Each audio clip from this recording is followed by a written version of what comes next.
Sorry, just get this.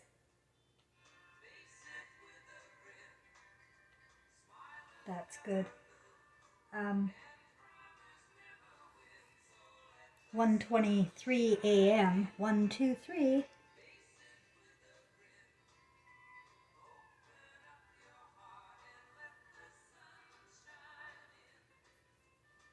I speak on different channels of thought um, to try and encourage people to open up new channels to their thinking.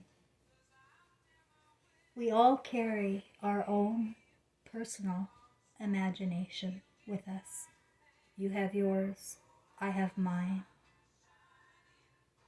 Our imaginations, our fantasies, our thoughts, our consciousness about things and matters, our mentality about things has all been neuro-linguistically programmed in every person. We are living the dream that's about to be shown to be a nightmare. You know, the more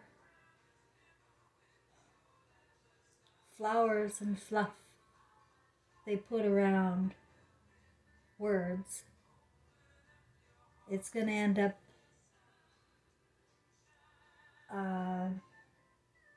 shit.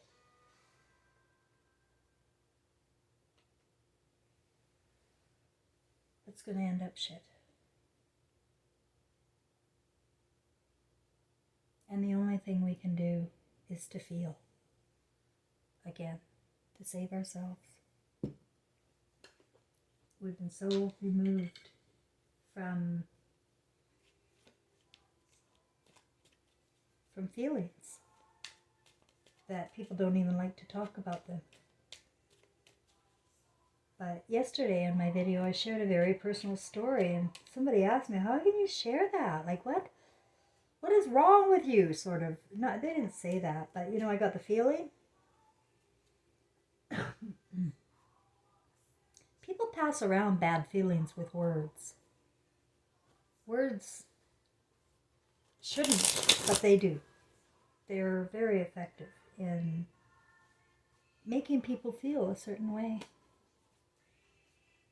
And I was just thinking about my childhood, like way back, way back, before all my trauma. And I just wondered what was my earliest memory, and it was being around 4 or 5 and sitting outside in an alleyway by a trailer, like not a trailer, what do you call it, tent trailer. One of those ones that it was all folded up, and if you took off the lid, this tent would pop up. Well, I sat by this tent by myself with a bowl of cereal quite frequently. And I wonder in my imagination why I was always out there by myself eating cereal and imagining this house I was going to create in this tent trailer. I had my own imagination about this tent trailer, that I was going to create it into something absolutely beautiful, and it would feel like love in the tent trailer. That's my very earliest memory. And I've told you that my whole life and story is on purpose. I came with a team, a 5-star team. And our whole purpose, because we've been here before many, many times, our plan is to rock this world once and for all. That we have to leave the Garden of Eden. We have to wake the Christ back up in every person. Because it's Christ in you while you're waiting for those outside gods. You're throwing away your lives and your children's lives and our futures. So I was sitting there reimagining the house and how it would feel. And I wondered, how did I feel when I was that age? How did I feel? I tried to go back and remember, how did I feel? I knew what I was thinking, but how did I feel I was trying to get, right? That's a very good thing, a practice that you could try too. Figure out how you felt at certain times of your life. So, you know how I felt when I thought about it? I felt like a bad girl. I felt like a really bad girl who should hide away. I felt like I was ruining everything.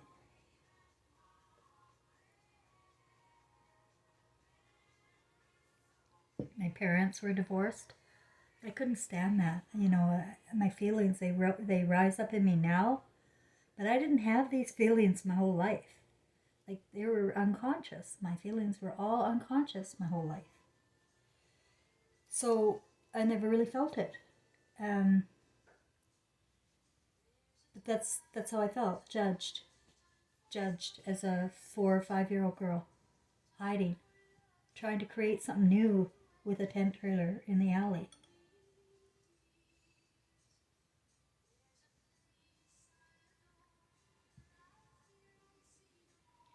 We have been reincarnating every 100 years. We're, you see, I have to be careful with what I say, because a lot of my imagination and my experiences are only for me, right? And I have to try and figure out what could be for you too. First of all, I want you to know that I know that we are all one, and we are all one of love, the conscious of Christ. And your consciousness of Christ has to be woke while you're alive. If it's not, then you're a robot, and your mentality is getting worse and worse over the ages. You're almost impossible to be around now. It's just lucky artificial intelligence inserted that you have to be polite. Because you're evil. Thinking. It's not, everybody, but what I'm saying is that even the most general everyday things is evil.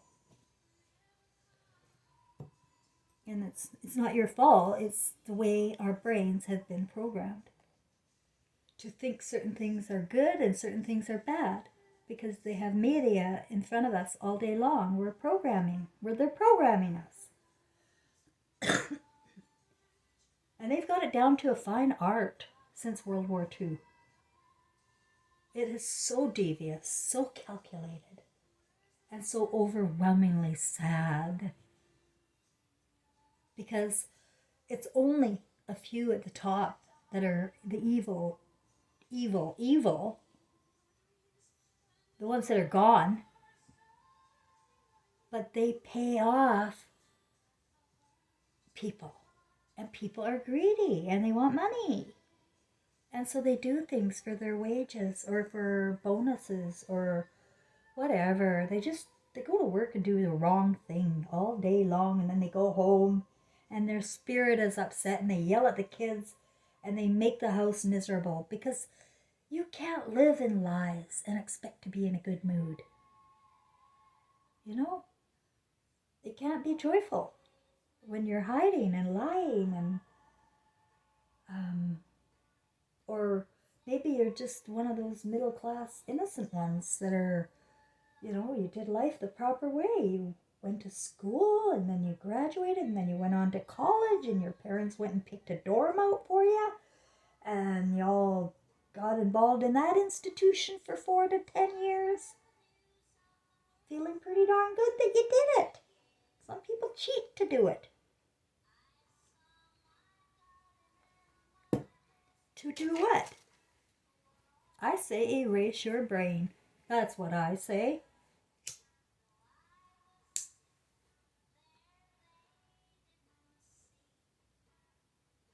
So you don't know what's going on in anybody else's imagination ever. You don't know where they came from.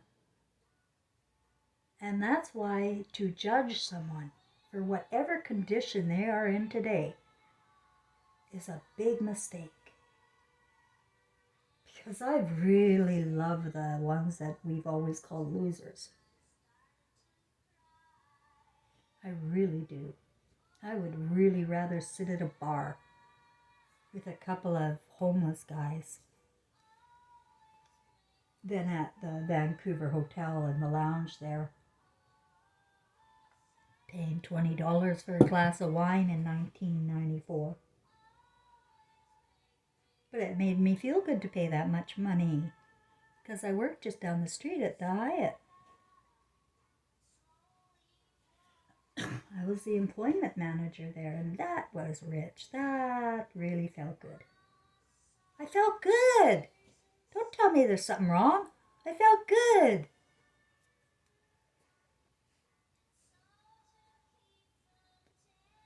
I wasn't doing anything wrong.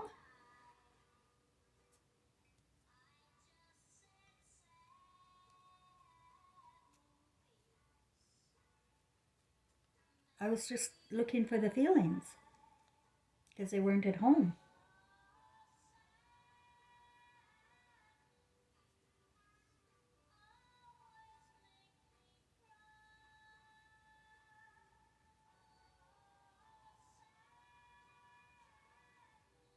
I do encourage a feeling of sorrow.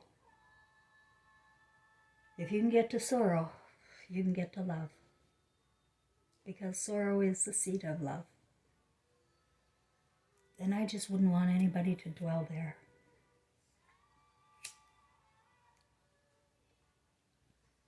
Forever.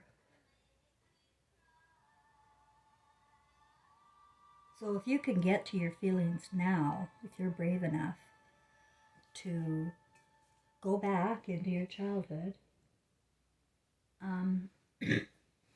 always keep in your mind that you're a mature adult now, you know better, and you're working with your emotional intelligence if you're working with me. And tell yourself that you're ready to, you don't need a treatment center. You don't need a counselor. You need somebody to tell you you've got everything you need in you. And I'm telling you that because I do. If I do, you do. Trust me.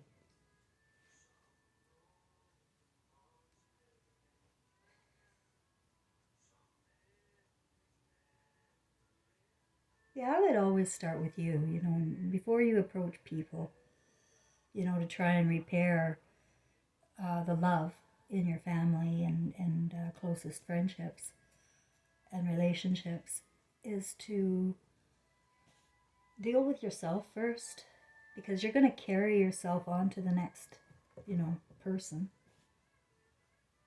Um, it's so crazy that we're changing partners too. Like once you see the evil, you can't unsee it, and it's just, oh, it's hard. It's hard to trust anybody. It's hard to trust anything you eat, anything you buy. It's just very, very difficult. I have no trust outside of me. I have zero trust outside of me. Well, I have a good friend in Kamloops who supports me, and I trust him.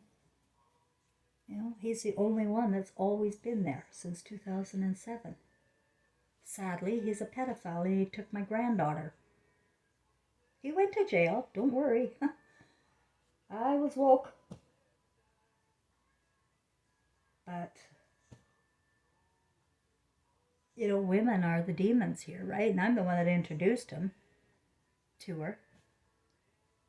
So even though my childhood was riddled with child molestation of my stepfather and other people, even though that was there, I was the one that carried the burden of the whole, like, she won't talk to me ever again. And she's brainwashed, she won't give me a chance because she's brainwashed to not.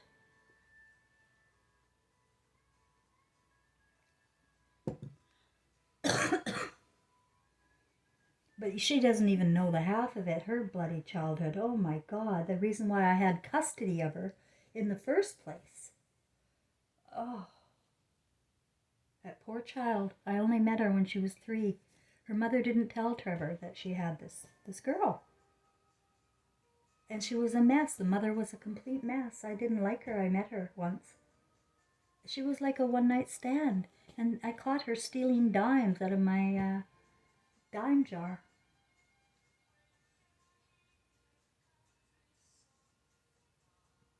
And then 3 years later, I find out that there's Caitlin. And that was Easter of 2003. It was just months before Trevor was to die. In flames.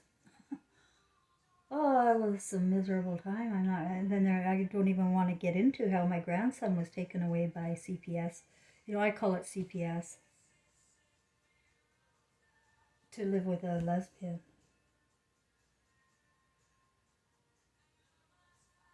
And you go through all of this horror in your life, right? It's torture. We're being emotionally tortured by the systems, by government agencies, by the processes and program of neglecting our children at home.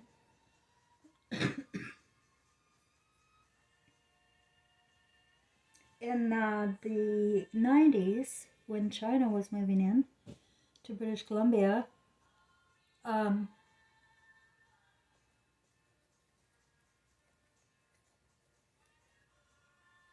we really had to start working harder. You know, I would know at the Hyatt Regency, I was pressured to work 12 hours a day. It was ridiculous because even though I was the employment manager and I had a huge job in labor relations and recruitment and doing the newsletter, I was pretty much, you know, responsible for 700 employees in a labor union. But I could get my work done by 3. If you're a multitasker and you're quick and you don't slack off, you get it done. And I always got it done by 3. And I knew my son was at home needing me, but I couldn't go. No, I had to stay.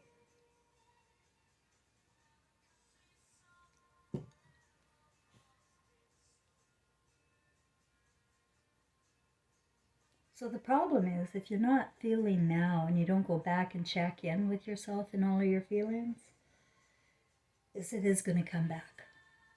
Because emotions is who we are. And we feel. And it's okay to feel rage. You know, I was always wondering about that one because I've been angry and I really don't like it. It doesn't come out well. It didn't used to. It does now, but it never used to come out well. It was all over the walls. The shit was everywhere when I got angry. Because I had no control over my emotions. I didn't trust my emotions. And so it made me spaz out about them. And you know, you're gaslit, right, ladies? You're constantly gaslit about your feelings. You know, and then they're wrong, you're not allowed, or whatever. It's just not allowed to have that feeling and deal with it. Deal with it. Deal with the feeling. What's wrong? Solve it. Problem solving. It's a life skill. But we're not taught life skills. We're taught problem solving like Einstein's kind on the chalkboard. And what good is that? Nothing. Doesn't mean nothing.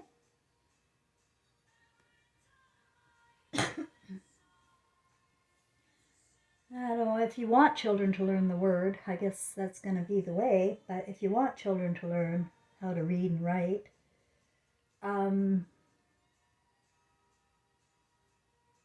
they can learn at home. I taught Trevor before he went to school. He learned that. He knew how to read and write. And change too, you know, you play with money with them and you just teach them.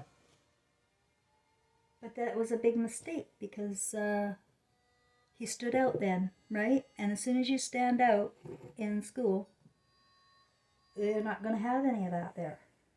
Not in communist Canada. And trust me, it's been communistic all along. You got to figure out what communism means. It has perimeters, and those perimeters are getting narrow.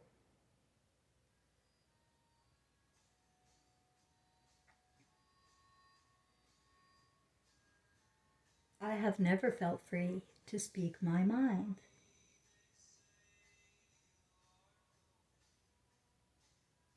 And this is my way of empowering other people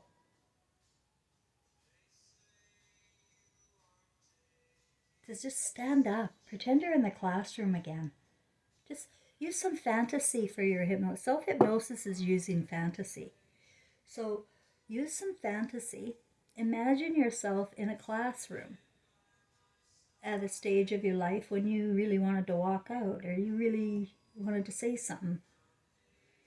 And imagine yourself doing it the way you do it. Again. You know why I'm asking you to do this? It's because it'll make you feel great. I want to encourage you to do things to feel great.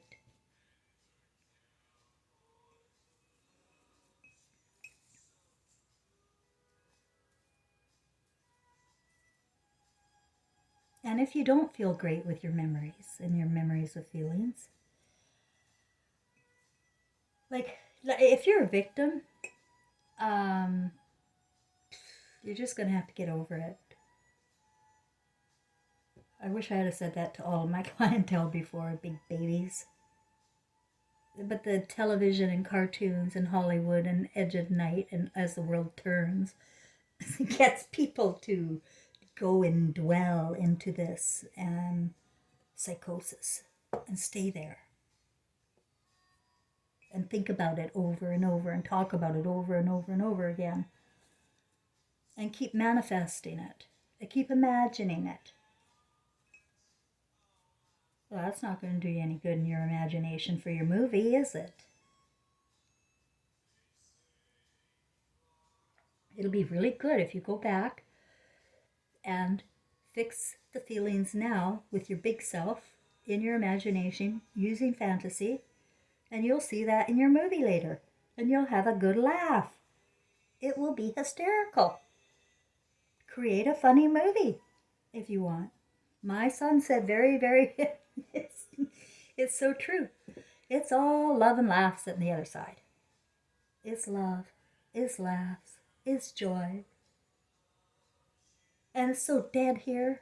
It's hard for me to express it because I'm stamped out, right? I'm canceled.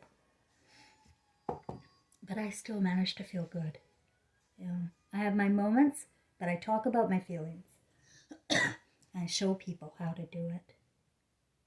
And that makes me feel good to give whatever I've got, which isn't nothing. But I've got that. What do you have? You know, have you been locking people into prison yourself with judgment? Maybe go around freeing some people. You know, watch your movie later as you're doing that. Oh, I was such a bitch when I judged you. What's wrong with getting a little vulnerable? Huh? I was very vulnerable yesterday when I was telling you about my experiences at the Swedish Touch as a 16-year-old, and then at the, I don't think I can say the name. They cut my comments off. I don't know why they cut my comments off, guys. I wouldn't do that to you. I'm all about free speech. So but this story I said yesterday, I thought about it quite a bit today, and it's just so perfect for my story. Like, it's just, I don't hate myself at all anymore. I used to when I wasn't facing myself. But as soon as I started facing myself and then figuring out where it all came from and how I'm formed here, it's forgiveness instant. There's no, you're not going to do that to yourself. No. But you got to face it. And if you can't fix it, then just say, I will to will my will, which is your will in spirit. Use that as a mantra. I will to will my will. You don't now, but I will to. It's a good start. It's a baby step. You know, you can do all sorts of little tricks to make yourself get there.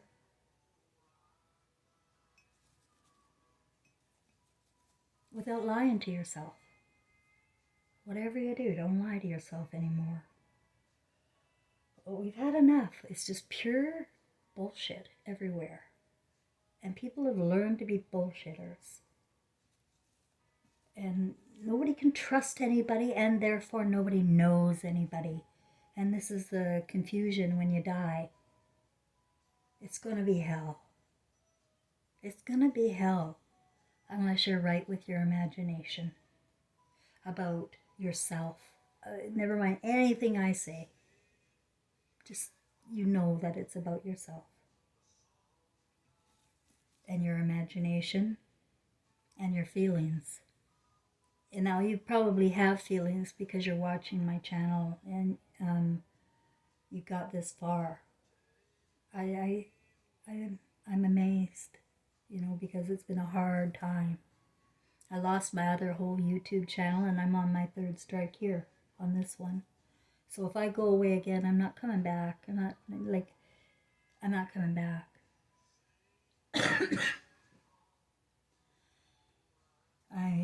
I'll start writing or something. But social media is really on my nerves, and it just feels like Satan to me, the whole thing anyway. So I don't think we have a lot to worry about for long because things are going to heat up pretty quick. And you just don't know how people are going to react. I can't anticipate. I see no reaction, and maybe they're completely lobotomized all the way to the end. And that's going to be hell.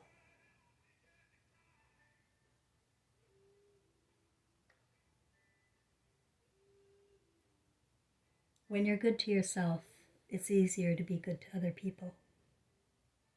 And when you feel yourself, you'll begin to feel other people. And that's going to be a whole nother lesson. Because I'm an empath and I feel people's emotions around me. I even feel my landlord upstairs. Like, when he's angry, I feel it. And because I'll be sitting here and suddenly feel angry. And I'll go, I'm not angry, I'm just watching TV. What am I angry about? And then I'll realize something's going on. So empaths pick up the moods of others. If you're sensitive, you should be able to do that. That's how we used to communicate with one another in complete honesty because nobody could hide from one another. We all had conscience in Christ. I do not know the time I'm speaking about. I'm just telling you what's coming through my spirit. I hope I help. I hope I help. Thanks for being here. You help me.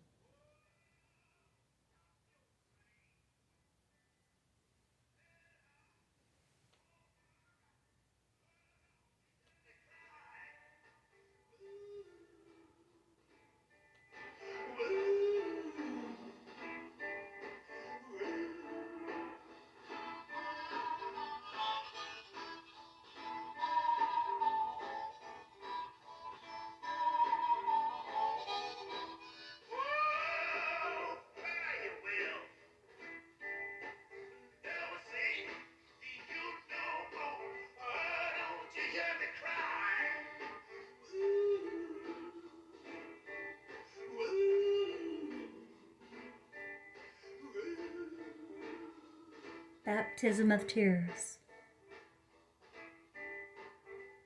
That's the only baptism you need.